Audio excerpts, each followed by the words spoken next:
Hi, good morning friends. അപ്പോൾ ഇന്ന് നമ്മുടെ മാമ്പഴം കേടുകൂടാതെ ദീർഘനാൾ എങ്ങനെ സൂക്ഷിക്കാമെന്നാട്ടോ ഒരു വീഡിയോ. അപ്പോൾ നമുക്ക് മാമ്പഴ ചാറ് വയ്ക്കാനൊക്കെ പലർക്കും അത് ഭയങ്കര ഇഷ്ടമുള്ളവരുണ്ട്. അപ്പോൾ നമുക്ക് മാങ്ങാപ്പഴം എല്ലാ കാലത്തും അവൈലബിൾ അല്ല അല്ലേ. അപ്പോൾ കുറേ നാളത്തേക്ക് എങ്ങനെ കേടുകൂടാണ്ട് വയ്ക്കാമെന്ന് ഞാൻ കാണിത്തരാം. അപ്പോൾ ഞാനിവിടെ ഒരു ചില്ല് ബോട്ടിൽ എടുത്തിട്ടുണ്ട്, നന്നായിട്ട് ഡ്രൈ ആയ ബോട്ടിലാണ്. അപ്പോൾ ഇത് നമുക്ക് ഈ മാങ്ങയെല്ലാം ഇങ്ങോട്ട് ഇട്ട് കൊടുക്കാം. അപ്പോൾ ഈ മാങ്ങ എടുക്കുമ്പോൾ നിലത്ത് ചാടി ചതഞ്ഞ് അങ്ങനെ ഇതായതൊന്നും പാടില്ല കേട്ടോ. നല്ലത് മാത്രം എടുക്കുക, ചതയാണ്ട് കേടുകൂടാണ്ട് ഉള്ളത്. അപ്പോൾ ഞാനിങ്ങനെ ഇത് നാട്ടുമാവിലെ മാങ്ങ കേട്ടോ.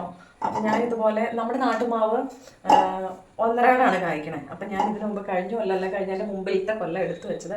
ഈ കഴിഞ്ഞ തവണ എടുത്തിട്ടുണ്ട്, ഈ അടുത്ത തവണ വരെ എടുത്തിട്ടുണ്ട്. അത്രയും അത് കംപ്ലൈൻറ്റ് വരാണ്ടിരിക്കും. അപ്പോൾ അതെങ്ങനെയാണെന്ന് നമുക്ക് നോക്കാം.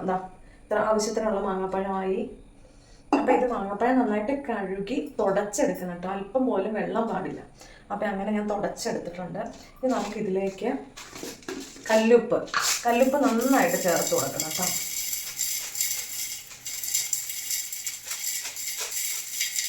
ഇനി നല്ല തിളപ്പിച്ചാറിയ വെള്ളം, നന്നായിട്ട് വെട്ടി തിളച്ച വെള്ളമായിരിക്കണം. ഇനി ഇതങ്ങ് ഒഴിച്ചു കൊടുക്കാം ഇതിലേക്ക്.